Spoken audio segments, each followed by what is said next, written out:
Hello, my friends. Today I would like to speak a little bit about what is life really like in the Caribbean. I have decided to do this topic. I have been thinking about this topic for a while, and I have decided to start the discussion. It will be an ongoing discussion, but I'm going to start that discussion. And I think I am qualified to speak about this topic because I have lived in the Caribbean all my life. I have also lived in Europe, England in particular, for 4 years, where I did some studies up there. And I have also lived in America, live and work in America for 2 years. So I have a lot of Caribbean friends and family. I have had British, white and black British, African British uh, friends as well, and I have also had American friends, both white and black American friends. So I have never been to Africa, but I have had in England, I have had many African friends, and I pay close attention to African culture and current affairs. So I am able to compare the different cultures, and I could kind of see things clearer now that I would have had the experience throughout my life.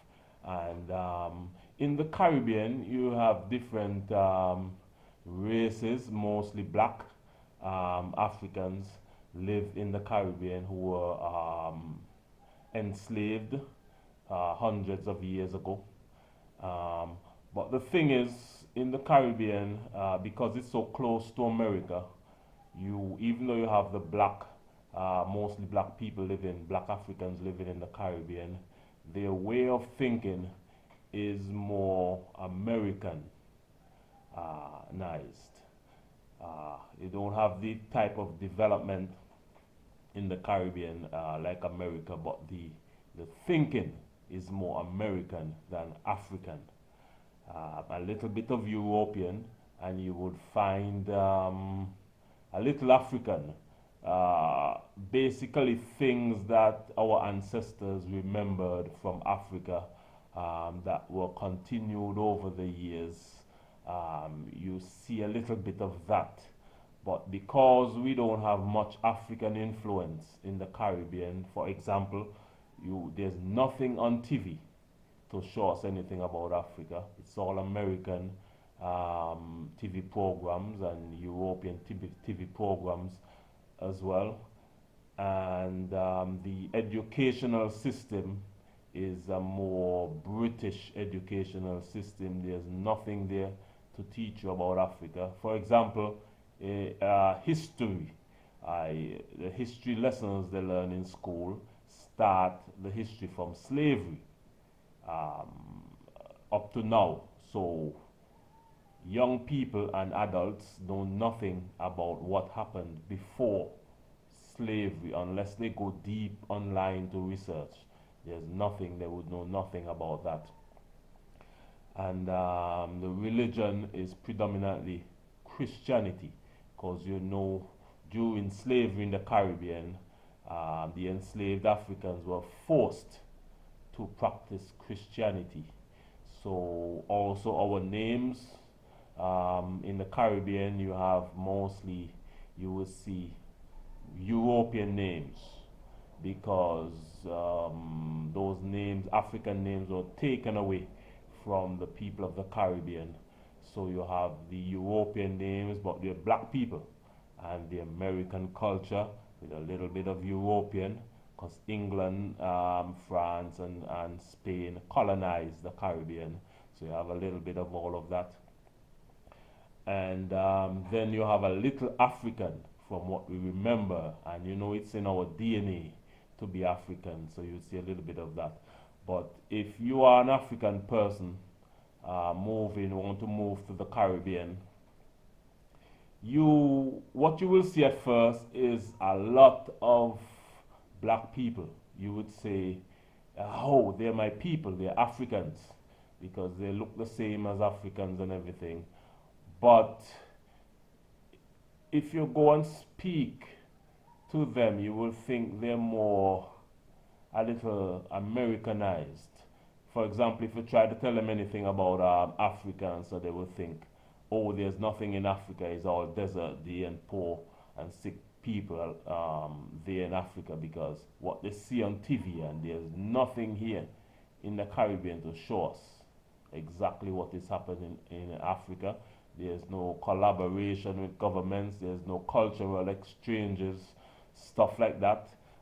People who know about Africa is people who go on YouTube and online and would have had experience with Africans, like myself.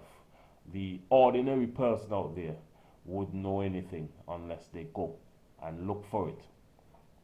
So that is what I would want you to know about the Caribbean. In terms of the environment in the Caribbean, it's calm, it's kind of laid back, but at the same time, people are still rushing, looking to make money, and so something like you would see in America. So you have a little bit of both because of the American influence. You would see a lot of American products here in the Caribbean. You would see a lot of American fashion as well in the Caribbean. Things like that. But this topic is a broad topic, and this is something I would like to continue to talk about, because as Africa and the Caribbean get to know each other, I think they will need more discussions like this, so we could get to know each other. And it is important that the people of the Caribbean and Africa learn about each other, learn, see the different cultures, and so we could see what we need to improve and where we're going wrong. But that's it for the Caribbean. You would have to visit to kind of get a real idea how it's like, but don't think you're gonna get Africa. It's not. It's not. The culture is a mixture. The people, yes, are black Africans,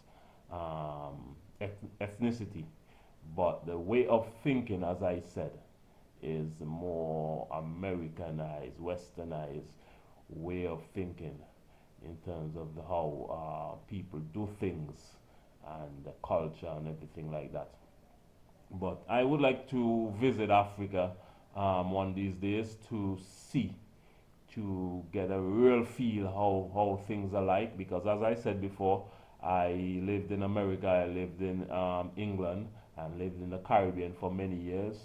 But I'm looking forward to visiting Africa and to get a real feel of the culture. But if you have any questions, please feel free to comment under this video. And you know what I'm gonna say, click the red button and subscribe to this channel, because we're all about Africa and the Caribbean coming together and getting to know each other. Let's build our communities, our black, African and Caribbean communities better and stronger and closer. Bye-bye.